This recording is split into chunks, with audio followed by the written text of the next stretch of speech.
Filosofía de la calle. Un espacio realizado por el programa de filosofía de la Universidad del Quindío. Filosofía de la calle.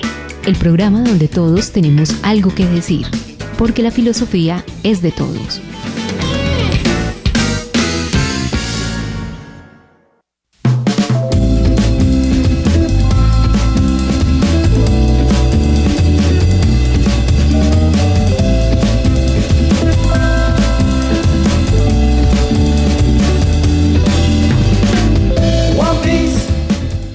Buen día, mi nombre es Diego Alejandro Tovar, soy estudiante del programa de Filosofía de la Universidad del Quindío. Bienvenidos a esta emisión del programa Filosofía de la Calle, el espacio radial del programa de Filosofía. Hoy hablaremos acerca de un caso muy específico y que ha sido estudiado por la justicia colombiana y que ha causado muchas discusiones, que son los falsos positivos, y vamos a observar esa relación entre responsabilidad y justicia de forma muy específica. Tenemos aquí dos invitados. Uno es el señor Luis Alfonso Ramírez Hincapié, presidente del Colegio de Abogados del Quindío. Bienvenido. Muy buenas tardes. Aquí nos acompaña también Jairo Cardona, el profesor del programa de filosofía, y de pronto conocerán la voz de él, pues ha hecho varios programas y está aquí acompañándonos en este debate. Buenos días, muchas gracias por haberme invitado al programa. Bueno, como mencionamos anteriormente, la discusión es a partir de los falsos positivos. Estos son ejecuciones extrajudiciales cometidas por integrantes de las fuerzas del Estado. En el conflicto armado colombiano se han presentado gran cantidad de casos que han indignado a la sociedad y han puesto en marcha las acciones de la justicia. Cuando se analiza el falso positivo, son muchos los interrogantes que surgen a partir de las características de los mismos. Las líneas de mando, los incentivos por parte del Estado, pues cuando el mismo gobierno da incentivos a los soldados, cuando tienen bajas de estos grupos que denominan criminales en este ejercicio precisamente del conflicto. También se pueden tener en cuenta las interpretaciones éticas y morales de los mismos, que vuelven en ocasiones complicado el análisis, por lo menos en filosofía. Ahora es cuando empieza a intervenir la responsabilidad y su relación con la justicia. Ahí, por ejemplo, hay actores destacados como Hannah Arendt. Ella pues estudió los juicios de Nuremberg e incursiona en la complejidad moral de la justicia, las acciones sujetas a órdenes u otros temas que en la filosofía están en discusión. Pues hay que sumarle las evidencias históricas de estos crímenes cometidos por los nazis, que son contundentes. Y es preciso aclarar que el contexto de Hannah Arendt es muy diferente al nuestro, por las precisiones propias del tiempo y los hechos específicos. Los crímenes de los nazis no fueron falsos positivos, lo de ellos fue un exterminio, y no hay que dejar claro que no es una simple cuestión de sionismo, porque los nazis, en los crímenes cometidos de los nazis también hay poblaciones de gitanos, de cristianos protestantes, de homosexuales, incluso de personas discapacitadas. Entonces, para hacer necesario un debate, debemos pues adherirnos a ciertas interpretaciones de estos autores, pero a traerlo directamente al contexto colombiano. Por eso tenemos aquí los dos invitados y vamos a realizar una serie de preguntas. Pero antes, el profesor nos puede hablar acerca de Hannah Arendt. Sí, digamos que Hannah Arendt se acerca, digamos, a esa temática de la responsabilidad en el caso pues del exterminio, y esto sobre todo en el caso de un militar de apellido Eichmann.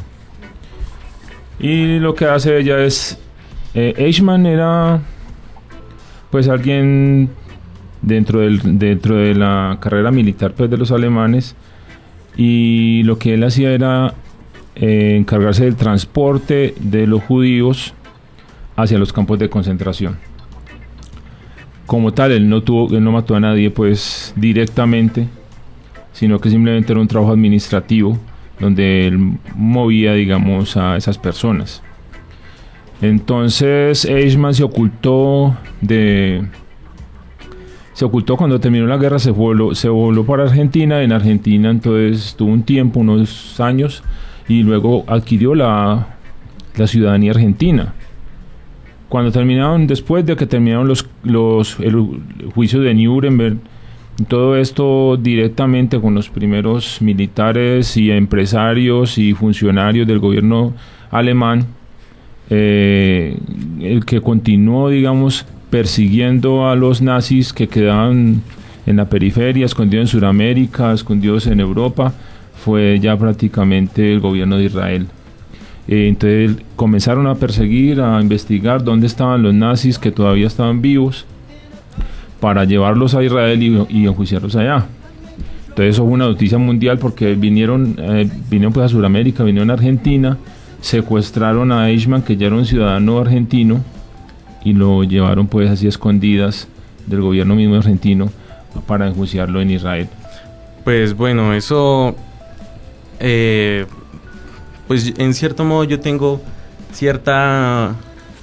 me alejo un poco de esa posible interpretación de Hannah Arendt, y es preciso, ya que tenemos aquí un invitado que conoce todos los procesos que dirimen la cuestión de la responsabilidad y la justicia, entonces podemos preguntarle básicamente de forma inicial.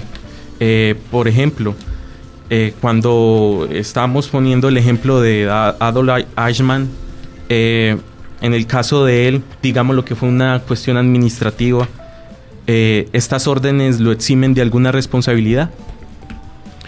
Frente al derecho internacional humanitario es imposible que él pretenda eludir la responsabilidad basándose en que solo recibió órdenes, porque él debió tener conciencia de que se estaba atentando contra un ser humano no individual, sino colectivo, una masa de hombres pertenecientes a una raza o a una estirpe que se sabía que bajo la acción que él mismo ejercía, mandado por un superior, que con eso se estaba causando daño a un hombre y a la humanidad. Entonces es preciso ahí hacer otra pregunta. Por ejemplo, ¿la obediencia ciega implica necesariamente una omisión de la ley? Cuando esta persona está bajo este estado de opresión de su conciencia, él se puede decir que omitió la ley precisamente por esta presión. Seguramente que la presión era enorme en esa época, bajo la influencia de un pensamiento criminal,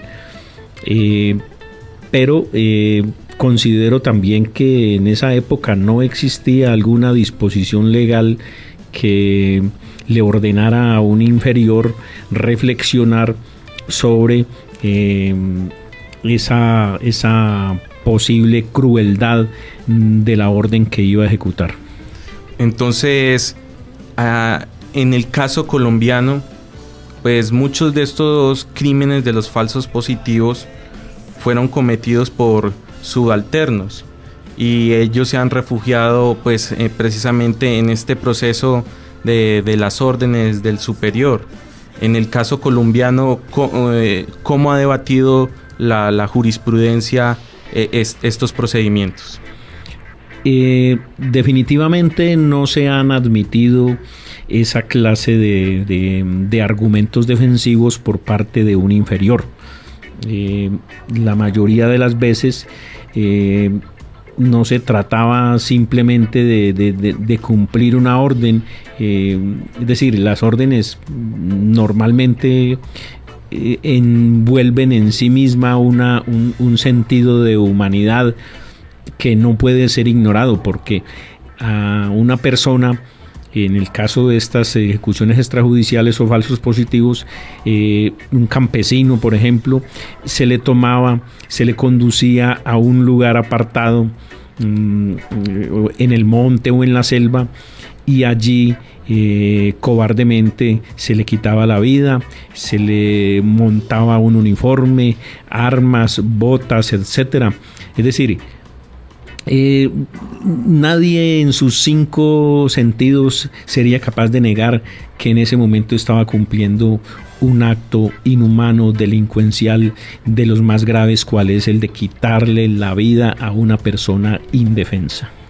Bueno, y por ejemplo, hay algo que también puede motivar este tipo de conducta, y es los incentivos que da el ejército cuando existen un tipo de bajas de este estilo.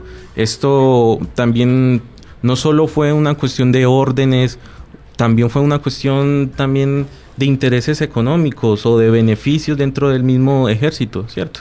Claro, porque los soldaditos que ejecutaban esta clase de actos generalmente eran beneficiados económicamente, con permisos, con reconocimientos, disminución del tiempo de su servicio militar, etcétera. O sea, el soldado, el que ejecutaba el hecho en sí, por donde se le mirara, tenía que entender que estaba cometiendo un acto ilegal y contrario a todo derecho. Bueno, y ahí se evidencia la importancia, la grandeza dentro, pues, de nuestras visiones legales de la vida como derecho, pues, fundamental, inviolable del ser humano. Entonces yo le preguntaría, ¿cuál sería legalmente la responsabilidad de los superiores, conociendo que muchos de ellos no se ensuciaron las manos?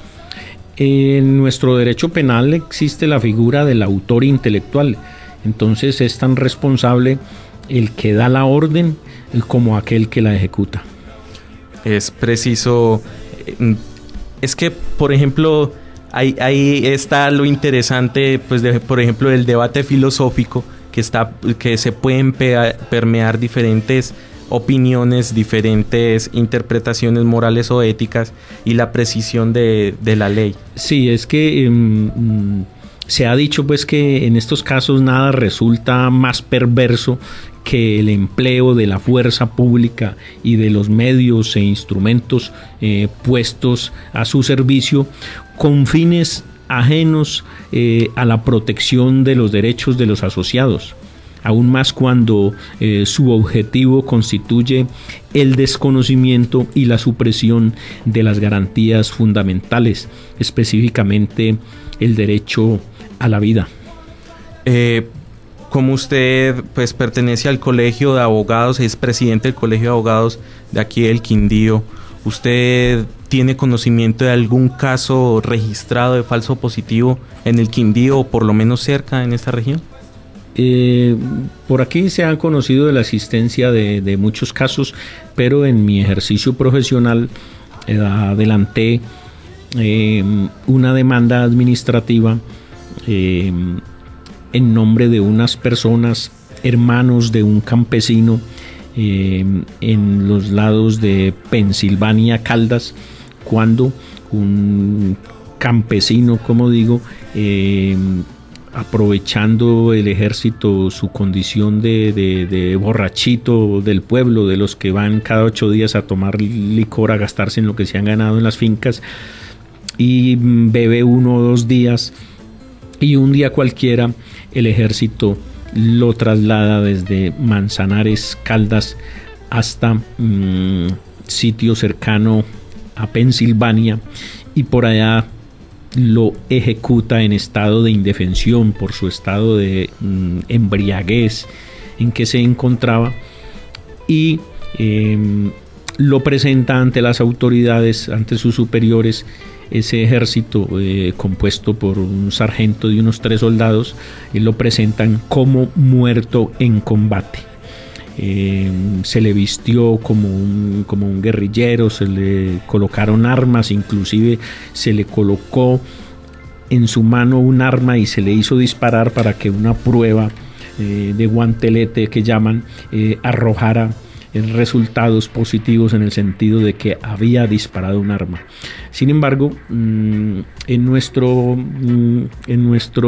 derecho, no solo el administrativo sino el penal, es permitida la prueba por indicios, y este juez administrativo en su investigación encontró que el Estado, que tenía el deber de probar que ese campesino había muerto en un combate, no logró hacerlo. Antes, por el contrario, se encontró con que la mayoría de sus afirmaciones, en el sentido de que había sido denunciado como un extorsionista perteneciente a un comando de las FARC, de que era una persona que, como no se le conocía un trabajo estable en un lugar, entonces que era un guerrillero.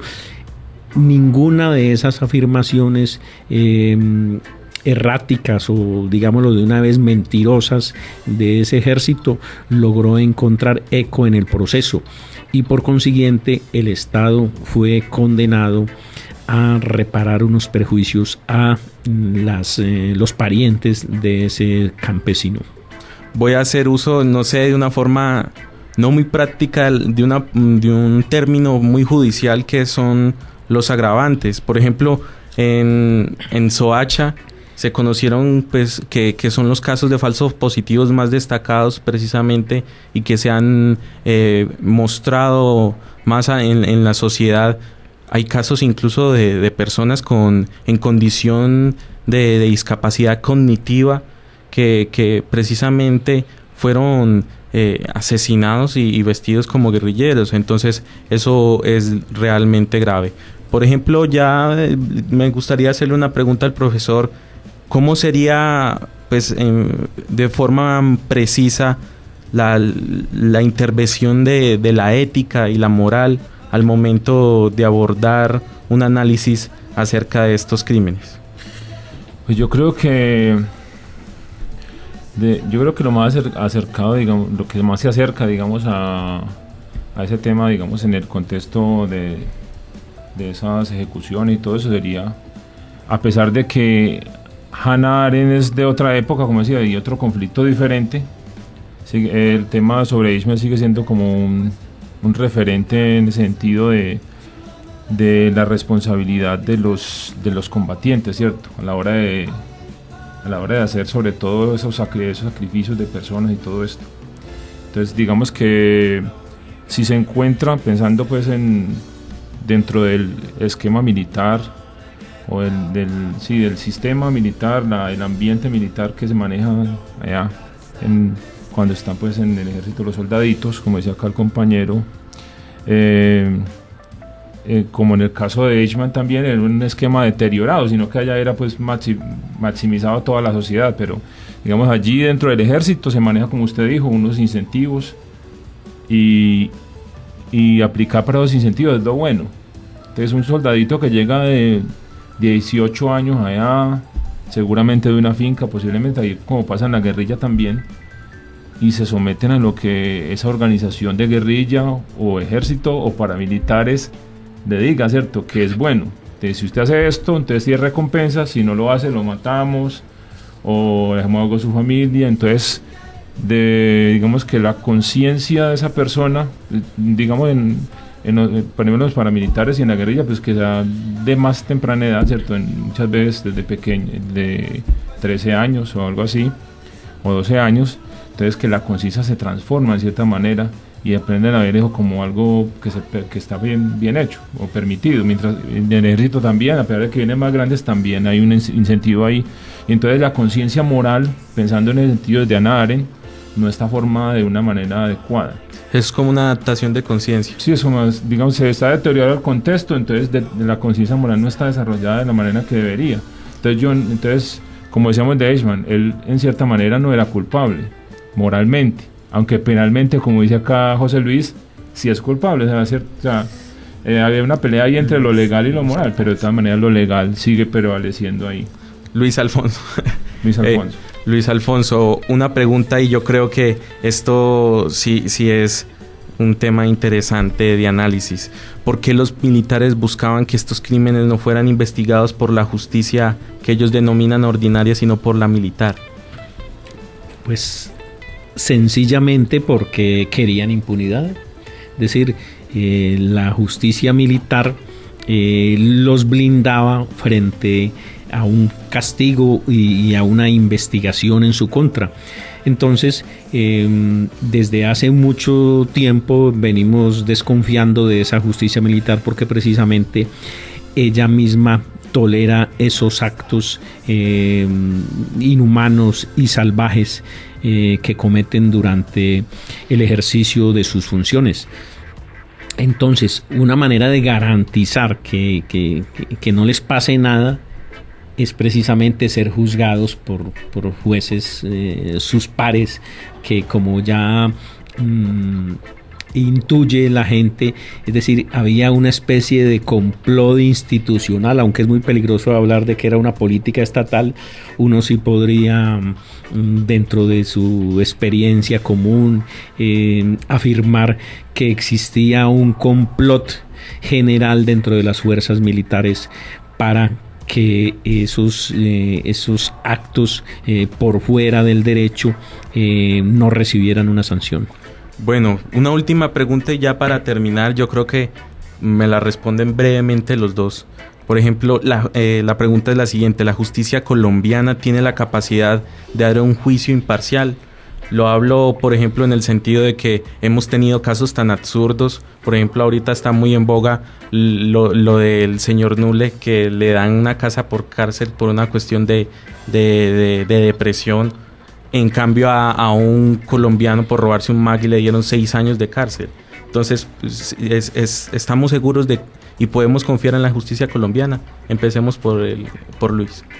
En lo que respecta a estas ejecuciones extrajudiciales o falsos positivos, la justicia, que nos ha dado un verdadero ejemplo de imparcialidad y de condena sin dolor y sin pesar contra el Estado, es la justicia administrativa.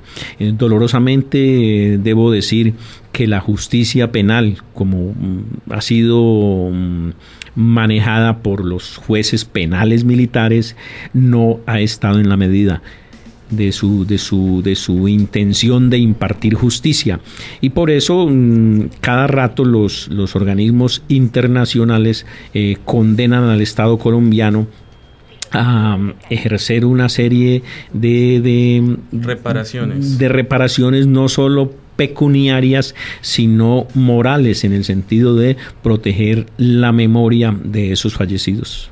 ¿Y usted, profesor? Yo creo que lo que decía acá José Luis, hay una maquinaria, ¿cierto? Digamos del Estado,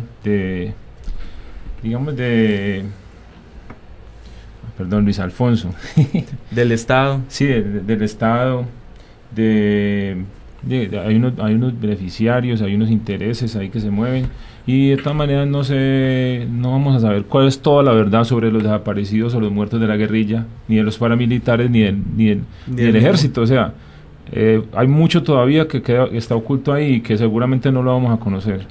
Bueno, es un tema que se divide en muchas aristas y que da a una discusión muy amplia, y lastimosamente el tiempo de la radio no es muy grande. Entonces, agradecerle a los dos invitados. Muchas gracias por su asistencia. Con mucho gusto. Gracias por la invitación. Bueno, básicamente esto era por hoy, Filosofía de la Calle. No olviden interesarse por alguna información o eventos que realice el programa de filosofía al teléfono 775-9341, o escucharnos y ver pues nuestros programas a través del canal de YouTube Filosofía Uniquindío, Filosofía de la Universidad del Quindío. Entonces, despedirnos. Será en la próxima ocasión. No olviden sintonizarnos en la 102.1 UFM a las 8:30 de la mañana todos los miércoles. Muchas gracias. Filosofía de la calle.